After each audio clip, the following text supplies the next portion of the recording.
You ever try to line up a camera with the lines and then discover that the lines on the bottom of your room are different from the lines on the top of your room?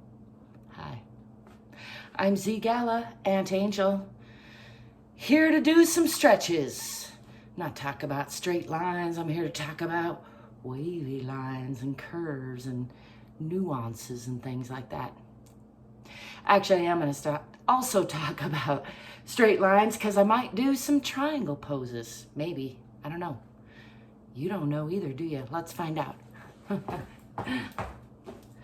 I do know that I had to set my mat pretty crooked in order to try to match the lines on my roof. That's what I was talking about earlier, in case you're wondering, what is she talking about? That's all. Just me entertaining myself.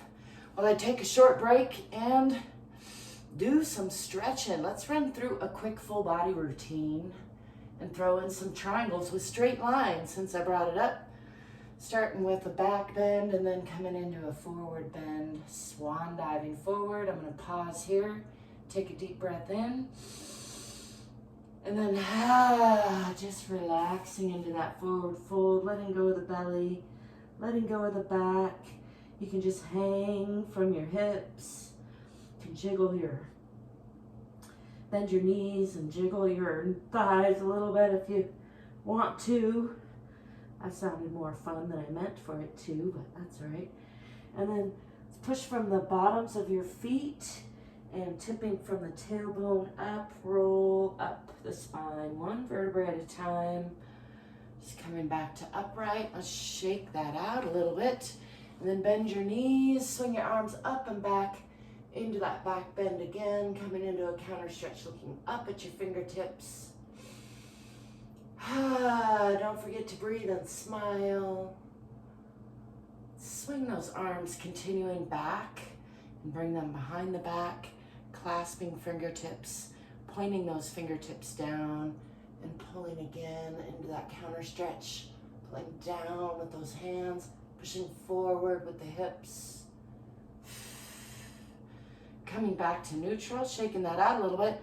And let's bend from the hips, this time bringing those arms with. Pull your elbows toward one another, pushing your palms together, pointing those fingers and then arching those over the body, over the head if possible. And just let them relax a little bit there. A couple breaths.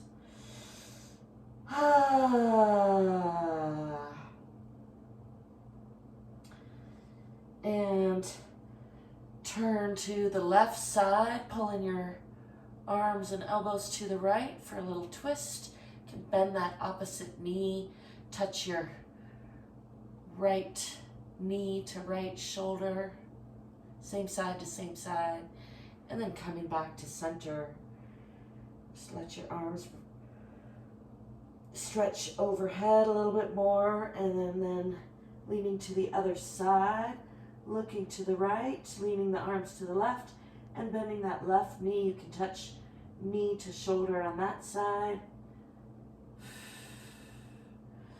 And then straightening both legs again, stretching those hands. Let's just keeping the hands clasped, but relaxing the pull toward elbow to elbow. Just let those arms passively stretch without forcing or trying to stretch anything. Just let them go. Just hang on to each other to keep the stretch, but not pushing any stretch. Letting gravity do the work. And then releasing those.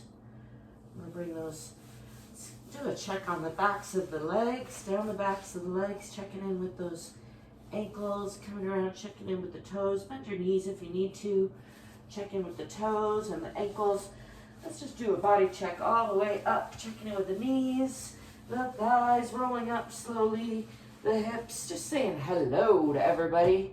We give a little tap. We haven't done much body drumming in a while. I'm going to do a little tapping down the arms. Speaking of that, just knocking loose any stagnation, checking in with the energy, smoothing it out, giving myself a little pet, and reminding my body that everything is okay.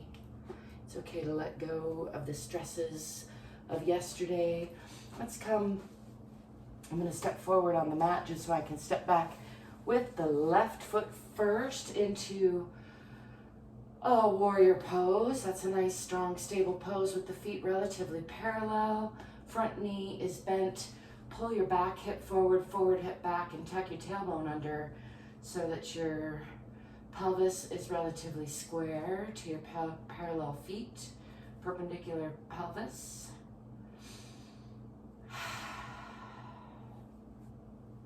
Let's bring those arms up, dropping the shoulders down.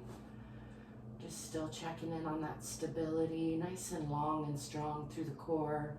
Again, working to square those hips and tucking the tailbone under, tilting the pelvis a little bit. That helps give that nice and long core. Let's push onto that diagonal line, looking for a nice long straight line, feeling energetic, feeling out that foot and through your spine and out your fingertips, pushing into a nice diagonal line. And then straightening that front leg, I'm gonna tilt that back heel onto the perpendicular line, opening the hips, and from a wide stance, tilt from your hip and come into that triangle pose to wherever's comfortable. You don't want to be straining or unstable. If just to your knee is comfortable, that's fine. Try to see if you can get that straight line sensation, fingertip to fingertip. And if all the way down to the floor is comfortable, that's great too, but do try to make sure you're not collapsing into that. Maintain your body's integrity. I like to use my hand against my foot for support and torque, and then look up at your left fingertips if you can, maintaining your balance, and then bring those fingertips around the back side to reach for your opposite thigh. And I like to look out over that lifted shoulder for a nice stretch in triangle pose. Let's bring that down into a nice lunge, bending that front leg, just maintaining that stretch and coming into a nice triangle pose. And then unwinding that, pushing up from that leg, coming back up, and let's move both feet facing forward now into a nice star pose. You can bring those heels in a little bit, just taking up a lot of space there in star pose for a breath or two. And then I'm going to shift to the other side, shifting that front heel onto what would be the parallel line, except for coming at it in the other direction. So my hips are perpendicular here. Perpendicular. This foot is perpendicular to that foot is what I was trying to say. The hips are opening to the side plane here. And then bending that hip, I'm going to come into a triangle pose on the other side. Again, can start higher up. It's a different set of muscles that works there, as works a little bit lower down. And looking up at your right fingertips if you can, maintaining balance, using your left hand and foot against each other for support. And then bring your right hand around the backside to reach for your left thigh. And again, look out over that top shoulder, just enjoying a nice internal twist, little hug for the organs, and then bending that front leg, coming into a nice side twisting lunge, still using my arm and leg against each other for torque and support a little bit. Then unwinding that, I'm going to push up with that bent leg and bringing both feet back into either parallel or a little bit at a 45-degree angle for star pose. Let those arms swing. Let's walk those feet back in.